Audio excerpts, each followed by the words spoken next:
LeBron James is only 29 years of age, which means, given his health, and it sure looks at a high level right now, he's got a whole lot of basketball ahead of him. But there is no way that right now LeBron James is better than Larry Bird was. Larry Bird was a much better shooter than LeBron James. He was a much better free throw shooter than LeBron James. Larry led the league in free throw percentage 4 times. Larry Bird was a better rebounder than LeBron James. I can just back it up with the stats. He would get a couple of games more than LeBron.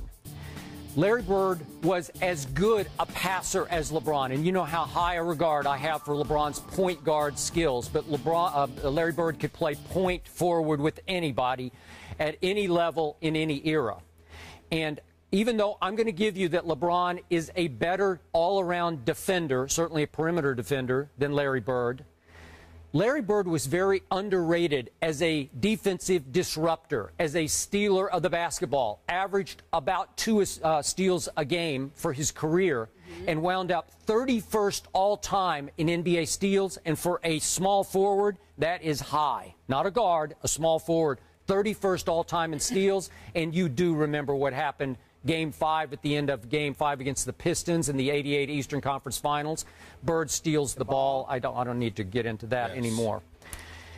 And here's the capper. Here's the case closer, Stephen A. Smith.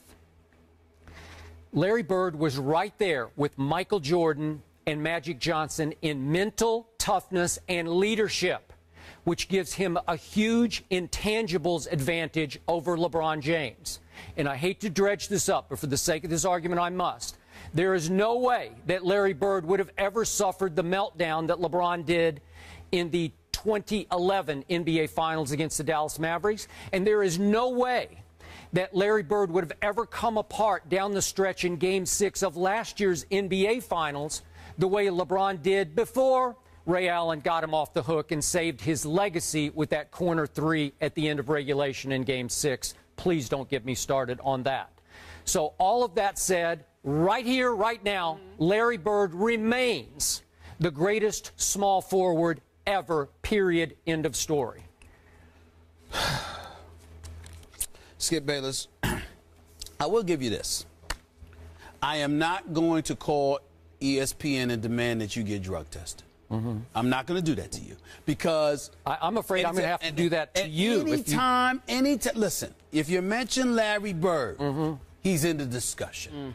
Considering the fact that this dude is a 3-time champion and a 3-time league MVP, one of the greatest shooters that I've ever seen, had a heart. Listen, Julius Erving didn't punch him in the face for nothing. You understand? He was talking junk to Julius Erving. This is what I'm going to do to you, and here's how I am going to do it. And there are plenty of players in NBA history who will tell you just that, as Dominique Wilkins. Larry Bird was a bad man. No question. I would dare say he'd probably be number 2 for me, but he ain't number 1 above LeBron James. And here's why. He was never the total package that LeBron James is. You're right. He could pass the ball very well. So could LeBron. Okay? LeBron could play 4 different positions. You could make the argument that Bird could have. I would tell you, yes, offensively, not defensively. Larry Bird wasn't in the same stratosphere as LeBron James defensively. And that's where you and I part ways, because to me, you disrespect Scottie Pippen all the time because you're not taking into account his defensive prowess. I understand that offensively, he was the sidekick to Michael Jordan, and he has to accept that. And there are times that Scottie Pippen believes that he deserves more acclaim than he received. People like you don't give it to him. People like me do, but not for the reasons he wants. He wants to be seen, or at least I don't want to disrespect Scottie Pippen because I got a load of respect for him, but he wants to be seen to, you know, in the same light as Jordan, because Jordan would not have won those 6 rings without him. He's right about that. But Jordan was so surreal offensively. Scottie Pippen wasn't even in the same stratosphere. But defensively, that matters, Skip. You got to be able to stop people. And even though I'm not sitting there and looking at Bird and saying, you know, he's some scrub, he didn't care about defense, I would never say that about him. He wasn't on the same planet as LeBron James. He didn't have his athleticism. He didn't have his speed. He didn't have his agility. He didn't have his ability to guard any position the way LeBron James does. Offensively, although LeBron delivers it differently, he still delivers numbers that exceed Bird's. And that's what you have to take into consideration. Bird, career 24-point per game score, 49% shooting, 37% from three-point range. LeBron James at 26, 27 a game, similar numbers, okay? I'm looking at it, and I'm saying, Skip, you would have had this argument dead to rights if LeBron didn't have any titles. But the fact that he has two, even though he's lost in the finals, so did Bird. Now, Bird lost to Magic, okay, and we understand that.